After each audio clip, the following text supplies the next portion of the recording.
Good morning. সকালে ছিল morning duty. আজকে তোমাদের সাথে মিনি ব্লগটা শেয়ার করছি যে ডিউটি আসার পর আমি কি করি না করি।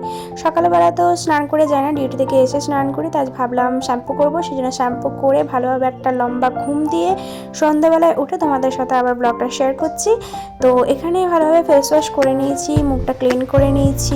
তারপর এখন আমি তোমাদেরকে দেখাবো আমার একটা ছোটোখাটো স্কিন কেয়ারের রুটিন। তো এখানে যাবতীয় যা কাজগুলো আছে টুকটাক, তো সেগুলো করে নিলাম।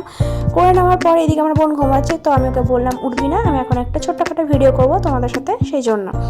তো যাই হোক, এদিকে তোমার দেখো চুলটা আমি ভালো করে বেঁধে দিলাম, আর ভালো করে বেঁধে ভালো করে সমস্ত কিছু ঠিকঠাক করে তোমাদের সাথে এখন আমি এটাই শেয়ার করছি যে আমার এই ছুরির মধ্যে কি কি আছে আজকে স্কিন কেয়ারে।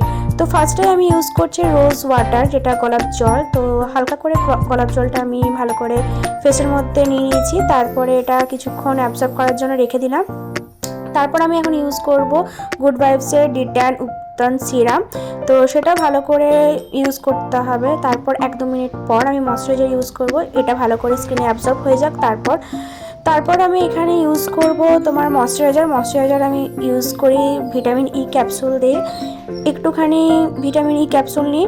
আর তোমরা যে ময়শ্চারাইজারটা ইউজ করি, যেমন আমি এখানে নিভিয়া সফট ইউজ করছি, তো সেই দুটো মিক্স করে তারপরে আমি এখানে ময়শ্চারাইজারটা লাগালাম। তারপরে আমার টোটালি সব কিছু হয়ে গেল স্কিন কেয়ার, আর কিছুই না সেরকম। আর এখন আমি একটা ছোটো লিপ বাম ইউজ করলাম, ব্যাস। আর এদিকে চলে এলাম সমস্ত কিছু স্কিন কেয়ার করে এখন চা করতে। তো এখানে আমি একটুখানি চা খেয়ে নেবো, সেই জন্য চা করে নিলাম। তো আজকের ব্লগটা ছিল এইটুকু। তো চলো, টাটা।